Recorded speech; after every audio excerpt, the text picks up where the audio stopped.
Good morning दोस्तों, welcome back to my channel GS world group Sandesh. और सारे viewer से एक हम्बल रिक्वेस्ट है कि करंट के सेशन को अंतिम तक देखें। हम लोग करंट का सेशन शुरू करते हैं, जिसमें राष्ट्रीय और अंतर्राष्ट्रीय घटनाक्रम के जो नवीनतम आंकड़े हैं उसको आज रखा गया है। Times Higher Education Impact ranking 2022 में शीर्ष स्थान पे कौन सा विश्वविद्यालय है? जो ये आंकड़ा जारी करता है, पहले देखते हैं। एक जारी करता है, ये टाइम्स एजुकेशन के द्वारा जारी किया जाता है कि विश्व में सर्वश्रेष्ठ यूनिवर्सिटी कौन सी है। तो कौन सी संस्था जारी कर रही है? टाइम्स हायर एजुकेशन इम्पैक्ट, ये संस्था जारी कर रही है कि इसके अनुसार विश्व का सर्वश्रेष्ठ यूनिवर्सिटी कौन सा है। तो पहले स्थान पे है वेस्टर्न यूनिवर्सिटी। कहाँ का है? ये सिडनी ऑस्ट्रेलिया का है, पहले स्थान पे। दूसरे स्थान पे कौन सी यूनिवर्सिटी है? दूसरे स्थान पे है अमेरिका का एरिजोना स्टेट यूनिवर्सिटी। पूछता है, क्वेश्चन पूछेगा आपसे कि Times Higher Education Impact ranking में पहले स्थान पे कौन सा यूनिवर्सिटी है? तो वेस्टर्न यूनिवर्सिटी सिडनी। दूसरा स्थान पे है एरिजोना स्टेट यूनिवर्सिटी अमेरिका, और तीसरा स्थान पे वेस्टर्न यूनिवर्सिटी कनाडा है। अब भारत के परिप्रेक्ष्य में देख लेते हैं भारत की कौन कौन सी यूनिवर्सिटी शामिल है और कौन सी रैंक पे है। तो भारत 64 विश्वविद्यालय के साथ इस रैंकिंग में, जो टाइम्स द्वारा जारी किया गया है, इस रैंकिंग में चौथा सबसे अच्छा प्रतिनिधित्व करता है। 64 विश्वविद्यालय शामिल है। अब भारत का अमृत विश्वविद्यालय पीठ, अमृत विश्वविद्यालय में विश्व विद्यापीठ जो है 41वें स्थान पे है वैश्विक स्तर पर। और लवली प्रोफेशनल यूनिवर्सिटी 74वें स्थान पे है, ये शीर्ष 100 में शामिल है। अब ये देखेंगे कि ये आंकड़ा कब से जारी किया जा रहा है। टाइम्स आखिर अपना सर्वेक्षण कब से जारी कर रहा है? तो ये 2019 से जारी हो रहा है टाइम्स द्वारा। और ऐसा कौन सा संस्करण है? तो इसमें इसका जो है टाइम्स का चौथा संस्करण है। कौन सा? चौथा संस्करण। और इसमें कितने देशों के? 106 देशों के 1406 विश्वविद्यालय को सम्मिलित किया गया है। कितना? 106 देशों के 1406 विश्वविद्यालय को सम्मिलित किया गया है। प्रधानमंत्री की अध्यक्षता वाली कमेटी ने CSIR में किसके विलय की मंजूरी दी है? CDC। इसमें मुश्किल से 13 कर्मचारी थे और इन 13 कर्मचारी को CSIR में विलय कर दिया गया है। दोनों जो संगठन थे, दोनों जो संस्था थे, दोनों का आपस में कंज्यूम कर दिया गया है। और इस कारण से मोदी सरकार की एक बहुत पहल है, कम लोग और अच्छा प्रशासन। इस पे फोकस किया जा रहा है। और इसका परामर्श विकास केंद्र होता है CDC। इसकी स्थापना 1986 में हुई थी। और CDC का काम क्या था? पहले इसका मकसद देश में परामर्श संबंधी कौशल एवं क्षमताओं के विकास, सुदृढ़ीकरण और प्रोत्साहन को बढ़ावा देना है। और इसमें के जो CDC के जो 13 कर्मचारी थे अब CSIR में सम्मिलित होंगे। और CSIR की स्थापना कब की गई थी? 1942 में। और इसका अध्यक्ष कौन होते हैं? वैज्ञानिक एवं अनुसंधान परिषद। इसका पूर्ण रूप क्या होता है? वैज्ञानिक एवं अनुसंधान परिषद। वैज्ञानिक एवं अनुसंधान परिषद। और इसका अध्यक्ष कौन होते हैं? प्रधानमंत्री होते हैं। और नीति आयोग की समीक्षा समिति जो थी, उसके सिफारिश पर दोनों संगठनों को आपस में मिला दिया गया है। हाल ही में 28 अप्रैल को कौन सा दिवस मनाया गया? Girls in ICT day. और इस वर्ष इसकी थीम क्या है? पहुंच और सुरक्षा। और ICT का मतलब क्या होता है? सूचना और प्रौद्योगिकी। मतलब ये होता है कि लड़कियों को सूचना और प्रौद्योगिकी के क्षेत्र में सशक्त बनाना, सबल बनाना, दक्ष करना। और यह दिवस अप्रैल माह के चौथे गुरुवार को मनाया जाता है। कब मनाया जाता है? अप्रैल माह के चौथे गुरुवार को मनाया जाता है। केंद्रीय मंत्रिमंडल ने किस नदी पर कार जल विद्युत परियोजना की मंजूरी दी है? तो चिनाब नदी पे। और कहाँ पे है? किस जिले में? J&K का किश्तवाड़। और 540 मेगावाट की परियोजना है। और इस परियोजना के लिए 4526.12 करोड़ निवेश की मंजूरी दी गई है। चिनाब नदी पे है। आप लोग कमेंट बॉक्स में बताइएगा कि शाहपुर कांडी परियोजना किस नदी पे है और कीरू जलविद्युत परियोजना किस नदी पे है। कीरू जलविद्युत परियोजना कीरू जल विद्युत परियोजना किस नदी पे है? ये है चिनाव नदी पे। किस पे? चिनाव पे है। रतले जल विद्युत परियोजना किस नदी पे है? रतले जल विद्युत परियोजना चिनाव नदी पे है। रतले जल विद्युत परियोजना ये चिनाव नदी पे है। निम्मो बाजगो परियोजना किस नदी पे है? निम्मो बाजगो परियोजना, निम्मो बाजगो परियोजना ये किस नदी पे है? ये है सिंधु पे। किस पे? सिंधु पे है।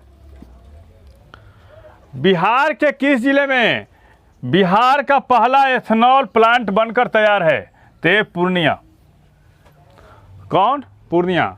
और यहाँ एक दिन में 65,000 लीटर इथेनॉल का उत्पादन होगा। और देश में जितने भी एथेनॉल सेंटर स्थापित हो रहे हैं वहाँ गन्ने से एथेनॉल तैयार होता है, पर पूर्णिया के प्लांट में एथेनॉल मक्का और ब्रोकन राइस से तैयार होगा। इसलिए अपने आप में एक अनूठा है, अद्वितीय है। और कमेंट बॉक्स में बताइएगा बिहार का सबसे कम साक्षरता वाला जिला कौन सा है। अब बिहार के बारे में हम लोग जान लेते हैं। बिहार में पहला बायोडाइवर्सिटी पार्क कहाँ खोला गया? बिहार का पहला बायोडाइवर्सिटी पार्क कहाँ खोला गया? डाइवर्सिटी पार्क ये खोला गया अररिया में। कहाँ पे? अररिया में खोला गया है। बिहार के किस विश्वविद्यालय में पहला फोरेंसिक साइंस लैब स्थापित किया गया है? बिहार के किस विश्वविद्यालय में? बिहार के किस विश्वविद्यालय में? किस विश्वविद्यालय में फोरेंसिक साइंस लैब स्थापित किया गया है? साइंस लैब तो यह है वीर कुंवर सिंह यूनिवर्सिटी। कौन सा? वीर कुंवर सिंह यूनिवर्सिटी। कौन सा? वीर कुंवर सिंह यूनिवर्सिटी में। और पूरे भारत में कौन ऐसा राज्य है जहां पर साइलो गोदाम स्थापित किया जा रहा है? पूरे भारत में कौन ऐसा राज्य है? कौन ऐसा राज्य है जहां साइलो गोदाम स्थापित किया जा रहा है? जहां साइलो गोदाम स्थापित किया जा रहा है, साइलो गोदाम स्थापित किया जा रहा है, यह है कौन? बिहार।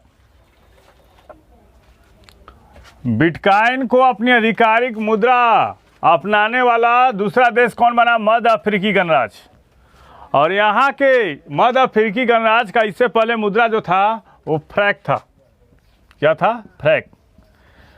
मध्य अफ्रीकी जो गणराज्य है सोना, चांदी और अन्य खनिजों में काफ़ी संपन्न है, लेकिन वहाँ पे दूसरे राष्ट्रों के द्वारा दोहन के कारण, वहाँ खनिजों के दोहन के कारण काफ़ी गरीबी की स्थिति है वहाँ पे।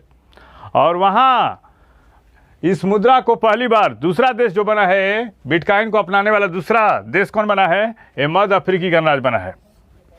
और पहला देश कौन है जो बिटकॉइन को आधिकारिक मान्यता दिया? वो था अल सल्वाडोर। कौन? अल सल्वाडोर है। बिटकॉइन को शुरू कब किया गया?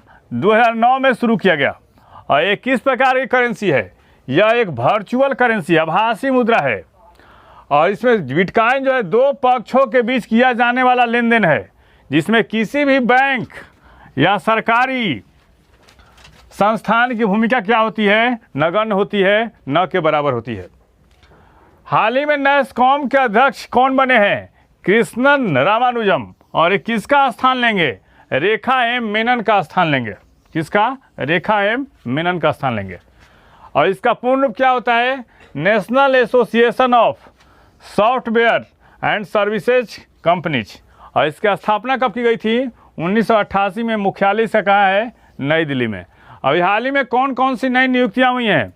तो नेशनल डिफेंस यूनिवर्सिटी के नए प्रमुख कौन बने हैं? Vice admiral Ajay Kochar. और विक्रम साराभाई अंतरिक्ष केंद्र के निदेशक कौन बने हैं? उन्नीन कृष्णन नैयर बने हैं। और FATF का अध्यक्ष कौन बने हैं? T राजा कुमार।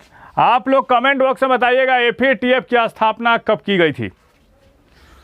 पाकिस्तान के विदेश मंत्री हाल ही में कौन बने हैं? बिलावल जरदारी भुट्टो। कौन? बिलावल। अभी पाकिस्तान के प्रधानमंत्री कौन है? पाकिस्तान के PM हैं शहबाज शरीफ। कौन? शहबाज शरीफ।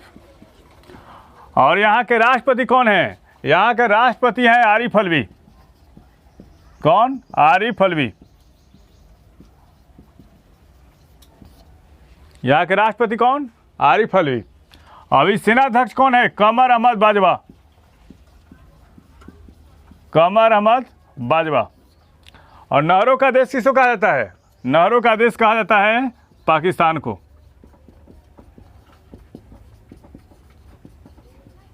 पाकिस्तान को। हाल ही में कौन सा राज्य मलेरिया उन्मूलन में शीर्ष पर रहा? कर्नाटक। पूरे भारत में मलेरिया उन्मूलन का लक्ष्य कब तक रखा गया है? 2030 तक। लेकिन कर्नाटक ने इस लक्ष्य को कब तक रखा था? कर्नाटक ने 2027 तक इसका लक्ष्य रखा था। और राष्ट्रीय मलेरिया अनुसंधान संस्थान की स्थापना कब की गई थी भारत में? 1997 में। विश्व हॉकी आइस हॉकी चैंपियनशिप 2023 की मेजबानी कौन सा देश करेगा? एक करेगा रसिया। आप लोग बताइए, रसिया के प्रधानमंत्री कौन है अभी? Mikhail Mishustin.